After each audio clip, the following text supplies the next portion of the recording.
இன்ப நாமத்தினாலே என்னுடைய வாழ்த்துதலை நான் சொல்லிக் கொள்கிறேன்.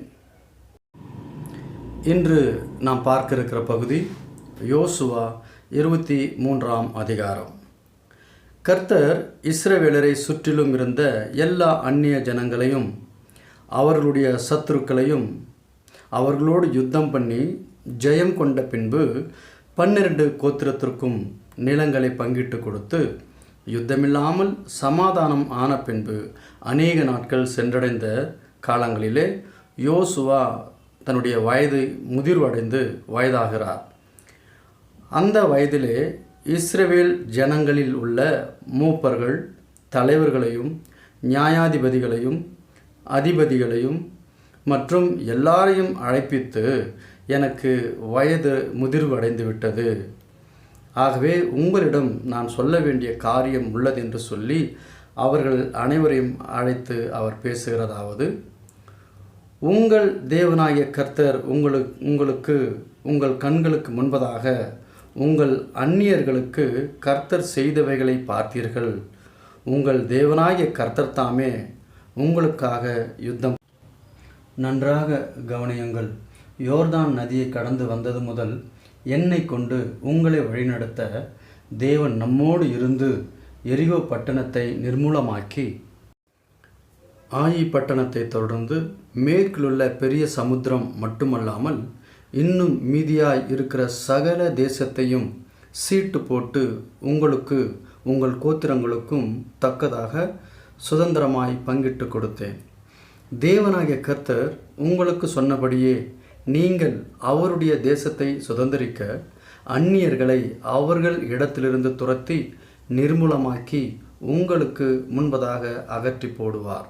எனவே மோசேயின் நியாயப்பிரமாண புஸ்தகத்தில் எழுதியிருக்கிறபடி நடக்க கவனமாக இருந்து அதை விட்டு வலது புறமாகிலும் இடது புறமாகிலும் விலகாமல் பற்றி கொண்டு அதன்படி நடக்க எச்சரிக்கையோடு இருங்கள். உங்கள் ஜனங்களை தவிர வேறு ஜனங்களோடு கைகோர்க்காமல் அவர்களுடைய தேவர்களின் பெயரை நினையாமலும் அவர்களின் பெயர்களை கொண்டு ஆணையிடாமலும் அவைகளை சேவியாமலும் பணிந்து கொள்ளாமலும் இருக்கும்படி எச்சரிக்கையாய் இருங்கள். இந்த நாள் வரை நீங்கள் பயபக்தியாய் தேவனுக்கு கீழ்ப்படிந்து நடந்தது போல உங்கள் தேவனாகிய கர்த்தரை விட்டு விலகாமல் பற்றி கொள்ளுங்கள் என்றான். கர்த்தர் உங்களுக்கு முன்பதாக பெரிய காரியங்களையும் பலம் கொண்ட அந்நிய ஜாதியாரை உங்களுக்கு முன்பாக துரத்தியிருக்கிறார். இந்நாள் மட்டும் ஒருவரும் உங்களுக்கு முன்பதாக நிற்கவில்லை. உங்களில் ஒருவன் 1000 பேரை துரத்துவான். உங்கள் தேவனாகிய கர்த்தர் உங்களுக்கு சொன்னபடி அவர் தான் உங்களுக்காக யுத்தம் செய்கிறார். ஆகவே உங்கள் தேவனாகிய கர்த்தரில் அன்பு கூறும்படி உங்கள் ஆத்துமாக்களை குறித்து மிகவும் எச்சரிக்கையாய் இருங்கள். இவ்வளவு நேரமாக தேவன் உங்கள் பேரில் கொண்டுள்ள அன்பையும் அவர் செய்த பெரிய காரியங்களை குறித்து போதித்தேன். இவற்றை கவனம் கொண்டு இருக்க வழியை தேடுங்கள். ஒருவேளை நீங்கள் பின்வாங்கி போய் உங்களுக்குள்ளே மீதியாக இருக்கிற இந்த ஜாதிகளை சேர்த்து அவர்களுடைய சம்பந்தம் கலந்து நீங்கள் அவர்களிடத்தில் அவர்கள் உங்களிடத்தில் உறவாடினால், இதை முக்கியமாக கவனிக்க வேண்டிய விஷயம் இருக்கிறது. உங்கள் தேவன் இனி இந்த ஜாதியாரை உங்களிடமிருந்து துரத்தாமல் நீங்கள் அழிகிற வரைக்கும் உங்களுக்கு கண்ணியாகவும் வலையாகவும் உங்கள் விழாக்களுக்கு சவுக்கு அடிகளாகவும் உங்கள் கண்களுக்கு முள்ளாகவும் இருப்பார்கள் என்றும் நிச்சயமாக தெரிந்து கொள்ளுங்கள் என்றான்.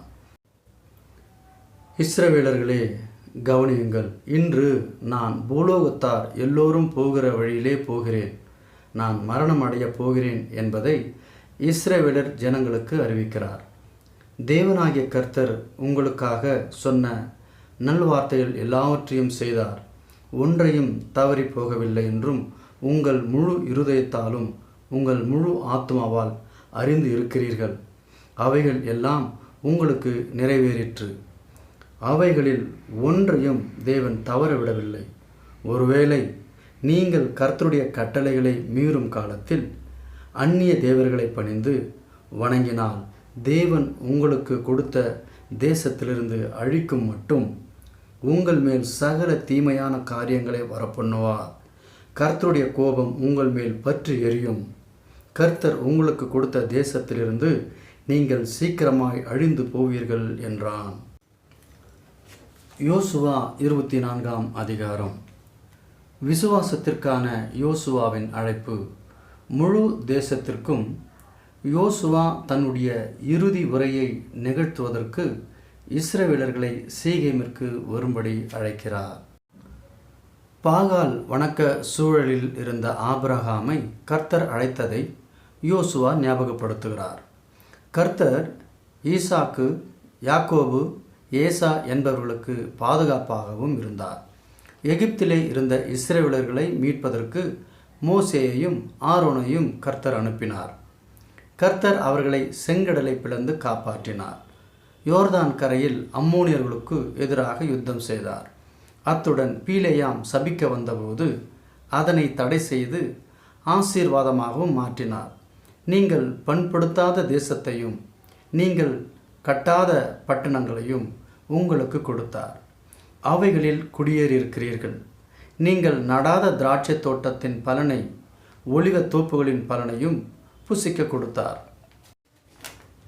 யோசுவா 24ஆம் அதிகாரம் 14-15 எவ்வளவு தூரம் இஸ்ரவேலர்கள் கர்த்தருக்கு விசுவாசமாக இருக்கிறார்கள் என்ற ஒரு கேள்வியை வைக்கும் பொழுது முழு தேசத்திற்கும் யோசுவாவால் பதில் சொல்ல முடியவில்லை. அதனால் நானும் என் வீட்டாருமோ என்றால் கர்த்தரையே சேவிப்போம் என்றார். இஸ்ரவேலர்களுடைய மறுமொழி, நாங்களும் அவரையே சேவிப்போம். யோசுவாவின் தனிப்பட்ட அர்ப்பணிப்பு அவர்களுக்கு சவாலாக மாறியது. அவர்களும் கர்த்தருக்கு கீழ்ப்படிந்து கர்த்தரையே சேவிக்க வேண்டும். யோசுவா மக்களோடு உடன்படிக்கை செய்தார். அதனை ஞாபகப்படுத்துவதற்காக ஒரு கல்லை நாட்டினார். யோசுவாவின் மரணம். யோசுவா தன்னுடைய 110 வயதில் மரணமடைகிறார். திம்னாத் சேரா என்னும் அவருடைய சுதந்திரத்தின் எல்லைக்குள்ளே அடக்கமும் பண்ணப்படுகிறார். எகிப்திலே இருந்து கொண்டு வந்த யோசேப்பின் எலும்புகளை சீகேமிலே அடக்கம் பண்ணப்பட்டது. அந்த நிலம் யோசேப்பின் புத்திரருக்கு சுதந்திரமாயிற்று. ஆரோனின் குமாரனாகிய எலியாசரின் மரணம். ஆரோனின் குமாரனாகிய எலியாசரும் மரணமடைகிறார். அவன் குமாரனாகிய பெனேகாசுக்கு எப்பிராயிமின் மலை தேசத்திலே கொடுக்கப்பட்ட மேட்டில் அடக்கம் பண்ணப்பட்டான். இத்தோடு யோசுவா புத்தகத்தின் வாழ்க்கை வரலாறு நிறைவு பெறுகிறது. பழைய ஏற்பாட்டின் ஆகமங்களிலே யோசுவா 6ஆம் அதிகாரம் 1 தொடங்கி 24ஆம் அதிகாரம் வரை கேட்டுக்கொள்கிறேன்.